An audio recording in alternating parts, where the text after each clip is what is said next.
নমস্কার বন্ধুরা, আমি বর্তিকা। তোমরা দেখছো বর্তিকা রান্নাঘর। হঠাৎ বাড়িতে আত্মীয় চলে এসেছে, কিন্তু ফ্রিজে একদম এক টুকরো চিকেন। তাহলে ঝটপট এই রেসিপিটা তৈরি করে ফেলো। দুর্দান্ত খেতে, একদম রেস্টুরেন্টের মতো। চলো তাহলে ঝটপট দেখে নিই।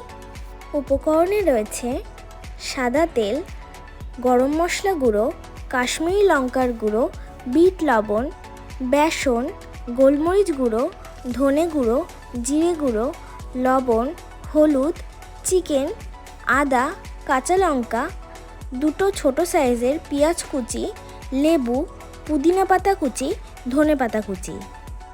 প্রথমেই মিক্সিতে আদা আর কাঁচা লঙ্কা ভালো করে পেস্ট করে নিলাম।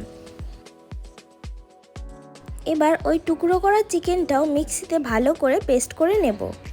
কুচি করা পেঁয়াজের মধ্যে সামান্য লবণ দিয়ে ভালো করে মিশিয়ে রেখে দিচ্ছি।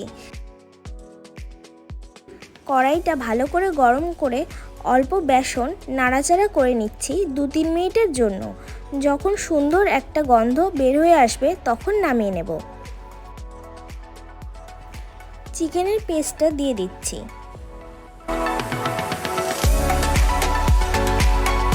পেঁয়াজের থেকে কতটা পরিমাণ জল বের হয়েছে, এই জলটা যদি কাবাবের মধ্যে যেত তাহলে কাবাবটা ভাজার সময় ভেঙেও যেতে পারত। তাই আমি এভাবে করে নিয়েছি।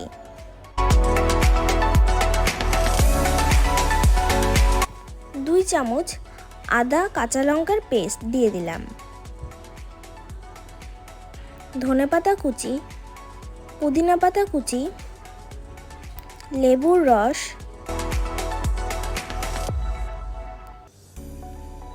স্বাদমতো লবণ, অল্প সামান্য বিট লবণ, কাশ্মীরি লঙ্কার গুঁড়ো, হলুদ হাফ টিস্পুন জিরে গুঁড়ো, 1 টিস্পুন ধনে গুঁড়ো, হাফ টিস্পুন গোলমরিচের গুঁড়ো, 1.5 চামচ গরম মশলা গুঁড়ো, 2 থেকে 2.5 চামচ বেসন। এবার খুব ভালো করে মিশিয়ে নিচ্ছি।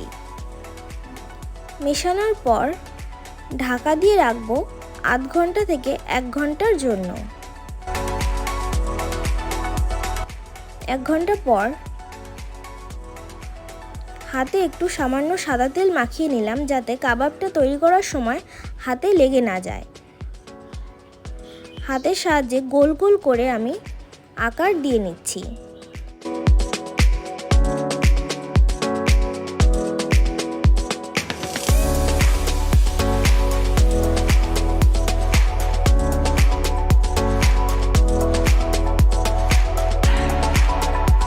প্রত্যেকটা কাবাব আমি তৈরি করে নিলাম। এবার একটা চাটু গরম করে অল্প পরিমাণে সাদা তেল দিয়ে দিলাম। এবার লো টু মিডিয়াম আঁচে কাবাবগুলো ভালো করে কুক করে নেব। একসাথে তোমরা বেশি ভাজবে না, একটা কি দুটো একসাথে ভেজে নেবে।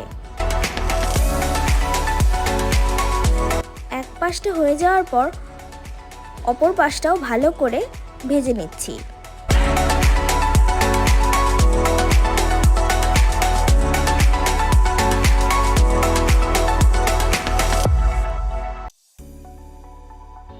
যখন কাবাবটা 90% হয়ে আসবে তখন কাবাবটা চাটুর ওপরের পাশে আমি রেখে দেব। ওই চাটুর তাপেই কাবাবগুলো বাকি 10% হয়ে যাবে এবং যে তেলটা থাকবে সেই তেলটা আবারও নিচে নেমে আসবে।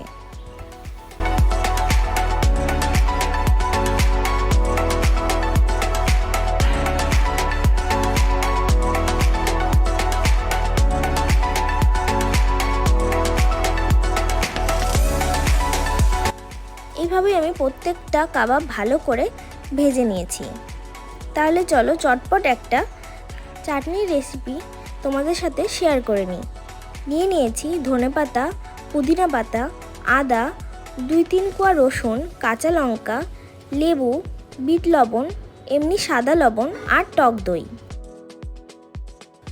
মিক্সিতে রসুন, ধনেপাতা, পুদিনা পাতা, আদা, কাঁচা লঙ্কা, লেবুর রস, স্বাদমতো লবণ, বিট লবণ, টক দই দিয়ে ভালো করে পেস্ট করে নিলেই তৈরি হয়ে যাবে গ্রিন চাটনি। তাহলে কেমন লাগলো বন্ধুরা আমার দুটো রেসিপি তোমাদের অবশ্যই জানিও। আর ভালো লাগলে লাইক, কমেন্ট, শেয়ার এবং আমার চ্যানেলটিকে সাবস্ক্রাইব করে আমার পাশে থেকো। আজকের মতো টাটা, দেখা হচ্ছে নতুন কোনো ভিডিওর সাথে।